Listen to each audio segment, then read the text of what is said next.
We went to court, got judgment in April. I personally, with other leaders of the way, went to deliver that judgment to INEC. Everybody saw it. April 2025. That's when we got the judgment. From April, May, June, July, August, September, October, November, December. They said as long as I'm there, if you don't know today, the government of Nigeria does not want me, Peter Obi, to be a candidate of any party, but I'll be candidate.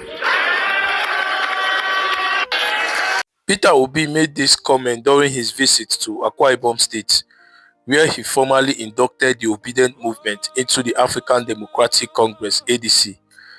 This signaled a new phase of political alignment and grassroots mobilization ahead of the upcoming elections. He emphasized the importance of unity, civic engagement, and a collective push for accountable leadership, urging supporters to actively participate in shaping Nigeria's political future. Peter Obi accused the ruling party for exerting influence over INEC, frustrating the Labour Party, and ignoring Supreme Court's ruling that kept Nenadi Usman as ADC chairperson, until Peter Obi eventually left the Labour Party.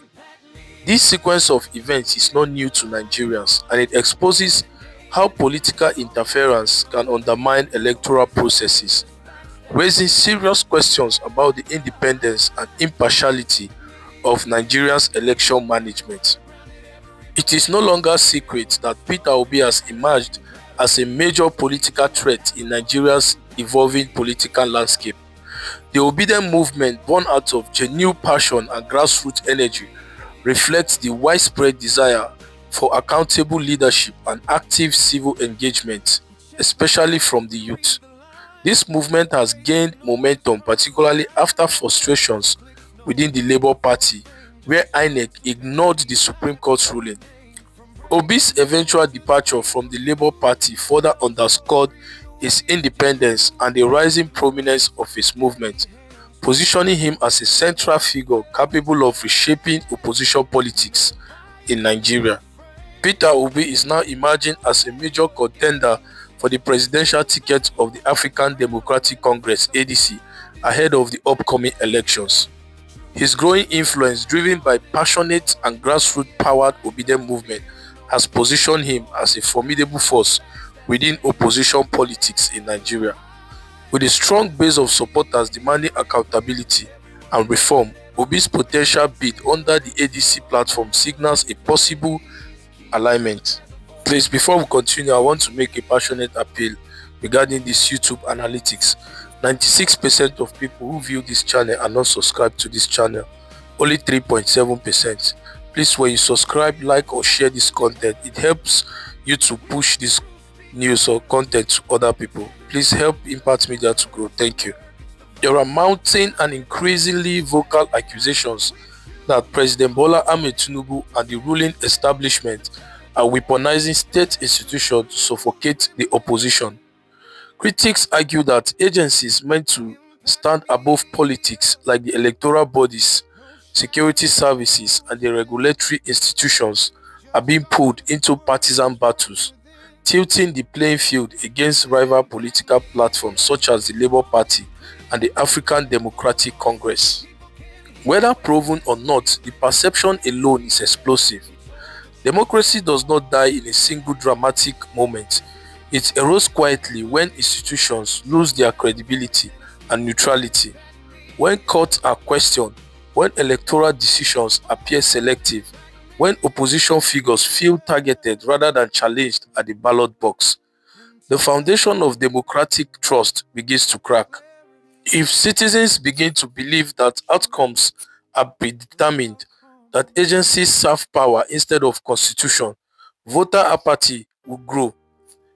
Cynicism will replace hope, and when hope fades away, instability follows. Opposition is not an enemy of democracy. It is its oxygen. Suppressing it through institutional pressure risks turning healthy political competition into a dangerous struggle for survival. History has shown that democracies are strongest when power is contested fairly and institutions are fiercely independent. The moment those institutions are seen as extensions of political dominance, the entire democratic project stands on fragile ground.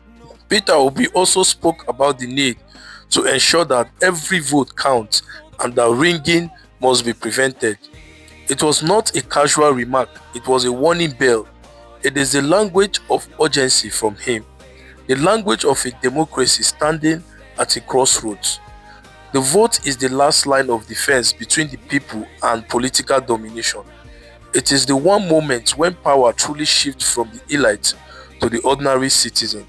And when there is fear that this sacred instrument can be manipulated, the very soul of democracy trembles. Obi's insistence that votes must be protected reflects a deeper national anxiety, a fear that the will expressed at polling units could be altered before it reaches the final declaration. In any democracy, perception is very powerful. Once citizens begin to suspect that outcomes are engineered rather than end, hope gives way to anger, and participation can give way to distrust. A nation can survive fierce campaigns, it can survive bitter debates, but it cannot survive the collapse of faith in the ballot. If people believe their votes do not count, they begin to question everything: the courts, the institutions like INEC, the system itself, and that is how democracies weaken.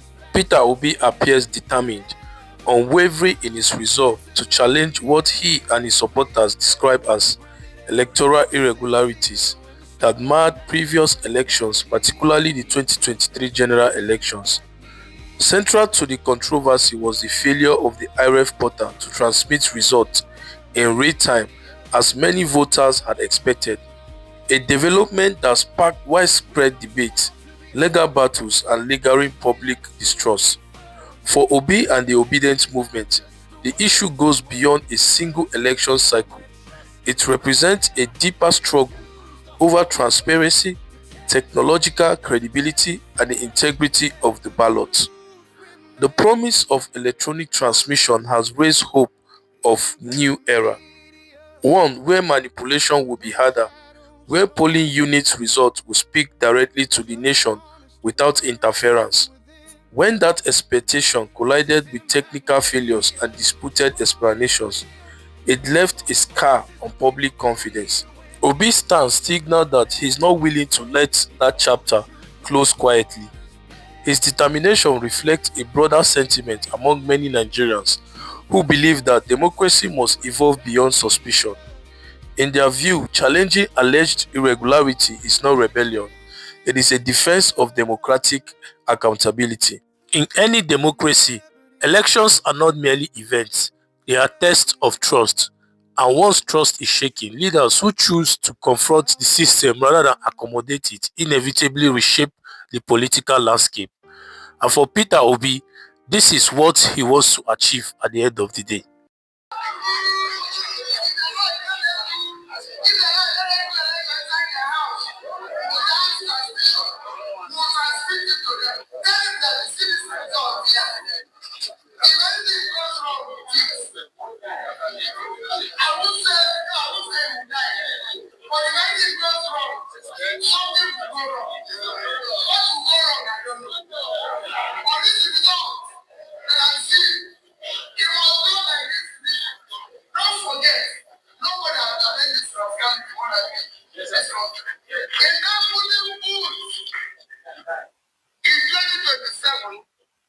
If they don't count it, we count the person.